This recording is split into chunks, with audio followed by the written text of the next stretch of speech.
Notre objectif est de cultiver des produits de qualité supérieure qui ne sont pas cultivables au Qatar, mais j'aime prouver que c'est faux. Nous pouvons produire beaucoup de choses ici au Qatar et nous n'avons pas besoin d'importer de l'extérieur. Nous nous sommes engagés auprès de notre gouvernement à lancer chaque année 2 ou 3 nouvelles usines à Doha au Qatar.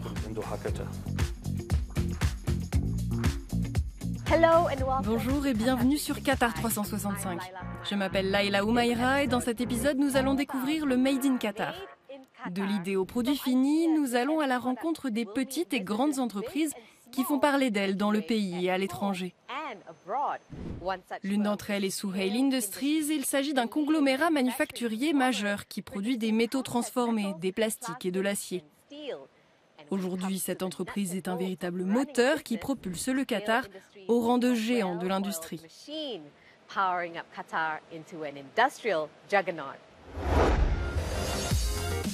Ces tuyaux industriels attendent d'être emballés et expédiés à l'autre bout du monde, aux États-Unis. Mais ils ne quittent pas l'usine avant d'avoir été minutieusement contrôlés et étiquetés d'un marquage important, le Made in Qatar.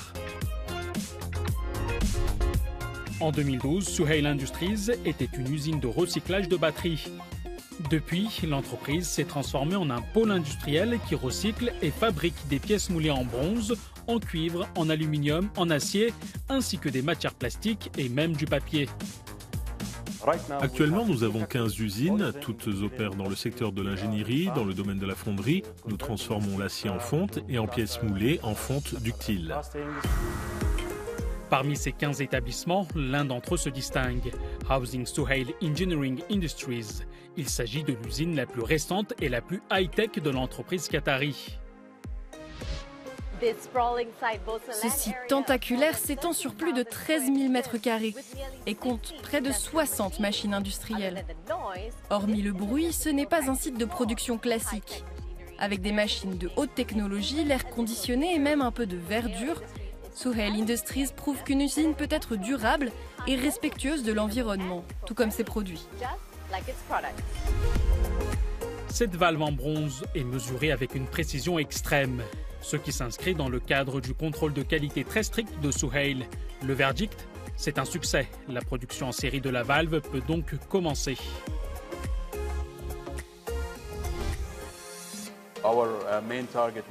Notre principal objectif était d'avoir une usine ultramoderne et respectueuse de l'environnement avec un impact minimal. En gros, tous les déchets susceptibles d'affecter l'environnement doivent être traités correctement et l'atmosphère doit être bonne pour les employés. Nous avons donc utilisé des méthodes japonaises en plantant des arbres, ce qui apporte une atmosphère agréable pour tous les travailleurs de l'usine. Cet environnement de travail contribue à stimuler la production ainsi que les exportations.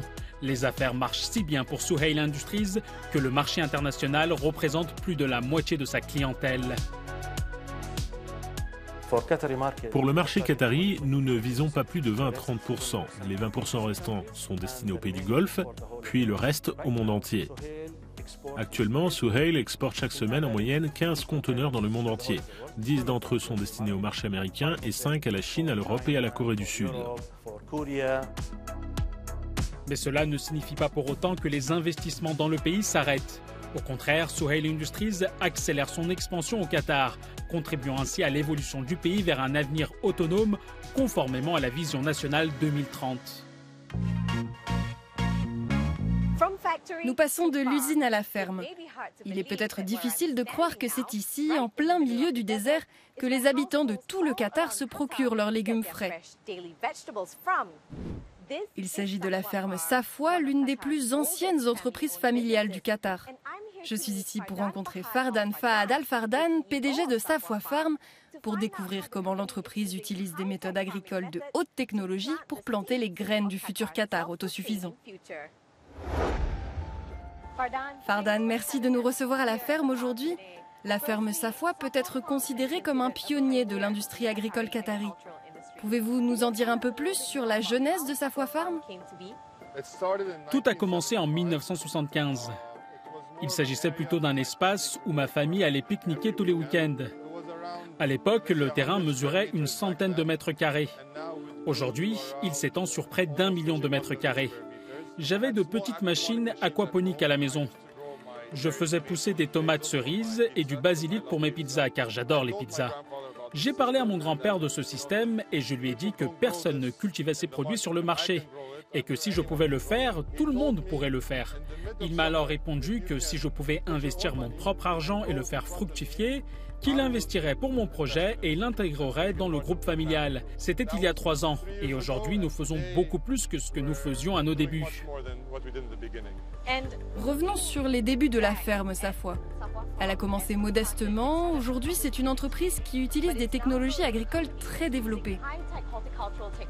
Comment l'entreprise s'y prend-elle pour rester fidèle à ses racines tout en utilisant ces technologies? Notre objectif est de cultiver des produits de qualité supérieure, des produits qui théoriquement ne sont pas cultivables au Qatar, mais j'aime prouver que c'est faux. Nous avons donc du basilic européen classique, du basilic italien, du chou frisé et de la laitue. Et des piments haut de gamme comme ceux que vous voyez ici, des habaneros. Lorsque l'on regarde autour de nous, tout est tellement vert. Comment la ferme Safwa fait-elle pour obtenir des cultures aussi vertes sans utiliser la terre? Pour être honnête, je suis moi-même étonné que nous y soyons parvenus. Je pense qu'à l'heure actuelle, il fait entre 48 et 50 degrés à l'extérieur. Mais à l'intérieur, nous atteignons des températures entre 28 et 30 degrés. Ce qui est idéal pour certaines cultures. Cela fait une grande différence parce que nous sommes dans le désert. Par exemple, en aquaponie, vous avez besoin de beaucoup d'eau. Mais 90% de l'eau est recyclable. Alors qu'avec l'agriculture traditionnelle, vous perdez la totalité de l'eau. Et comme le Qatar est un petit pays, la terre n'est pas toujours disponible. L'agriculture verticale fait aussi partie de nos objectifs. En tant que marque véritablement made in Qatar, que signifie pour Safwa Farm d'être en première ligne pour atteindre les objectifs d'autosuffisance du Qatar? Actuellement, nous atteignons les 30 tonnes par an. En novembre, ça sera 180 tonnes. Et si cela ne suffit pas, nous pourrons doubler, voire tripler. Vous savez, il n'y a pas de limite. Encore une fois, si nous remplissons les conditions requises, nous prévoyons d'exporter dans l'avenir. Grande entreprise, petite entreprise et une famille, Adel Halim a rencontré un duo d'entrepreneurs père-fille. Le père possède une entreprise de meubles personnalisés depuis près de 20 ans, tandis que sa fille, âgée de 20 ans, a récemment créé sa propre entreprise de cartes de vœux respectueuse de l'environnement.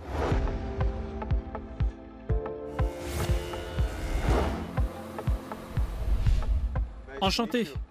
Moi aussi, c'est un plaisir. Bienvenue dans notre atelier. Vous venez de l'ouvrir? Oui, il y a tout juste 3 mois. Nous sommes passés à un atelier permanent. Enfin, c'est notre propre atelier.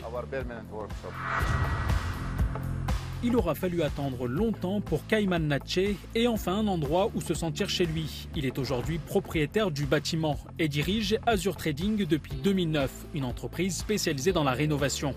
Cet homme d'affaires palestinien est très fier de s'installer dans son pays d'adoption.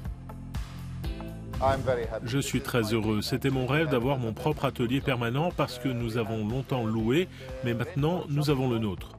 En tant que personne ayant vécu et étudié au Qatar, mon souhait le plus cher est d'avoir des produits qataris qui portent la mention Made in Qatar. Nous pouvons produire beaucoup de choses ici au Qatar et nous n'avons pas besoin de les importer de l'extérieur. Ayman aime travailler en famille. Avant d'engager un community manager, il s'en remettait au savoir-faire numérique de sa fille pour rester en phase avec l'évolution de la société. Elle s'occupe des nouvelles technologies, des réseaux sociaux et de la publicité, bien sûr. Ce soutien a été réciproque. En 2021, Hana Natche a suivi les traces de son père et a ouvert sa propre entreprise. Mais au lieu d'un bâtiment en dur comme celui-ci, elle réalise toutes ses ventes exclusivement en ligne. J'ai commencé à faire des cartes de vœux à l'âge de 5 ou 6 ans et j'ai grandi en les faisant. Ma mère possède une collection de toutes les petites cartes que j'ai faites dans mon enfance. J'ai toujours été passionnée par l'idée d'offrir des cadeaux et de les rendre très personnels. Et j'ai voulu introduire cette idée sur le marché. L'étudiante conçoit des cartes de vœux et des autocollants artisanaux et respectueux de l'environnement. Il y a toujours une occasion, un moyen de rendre les gens plus heureux avec une chose aussi simple. Et j'adore faire ça. Le fait d'avoir été témoin des épreuves et des succès de son père a incité Hana à lancer sa propre marque spécialisée. En grandissant, j'ai vu mon père développer sa propre entreprise. Et je l'ai observé depuis le tout début jusqu'à aujourd'hui. Et j'ai vu à quel point il s'est développé et amélioré. Et à quel point il a pris de l'importance sur le marché. Je pense que cela m'a beaucoup motivée. Je suis très fier d'Anna et de la façon dont elle a créé sa propre entreprise. Et elle est très intelligente. Je la pousse tout le temps à développer son entreprise.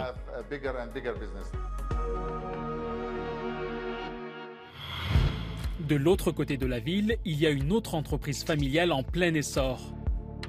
Cette fois, c'est entre un père et son fils. Nous avons vu l'opportunité de créer une entreprise familiale. L'idée de mon père était de créer une entreprise qui produirait des parfums made in Qatar. Peu de temps après avoir lancé The Perfume Factory en 2018, les Al Matoui ont identifié un besoin du marché au début de la pandémie de Covid-19.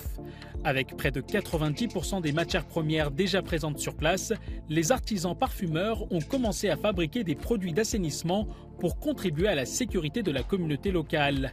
Ayant déjà établi des partenariats avec des distributeurs internationaux, l'entreprise familiale connaît une croissance remarquable.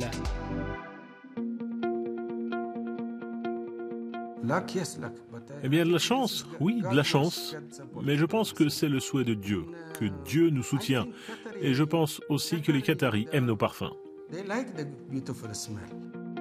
L'entreprise prévoit par la suite de commercialiser ses produits Made in Qatar dans tout le Golfe ainsi que sur les marchés internationaux.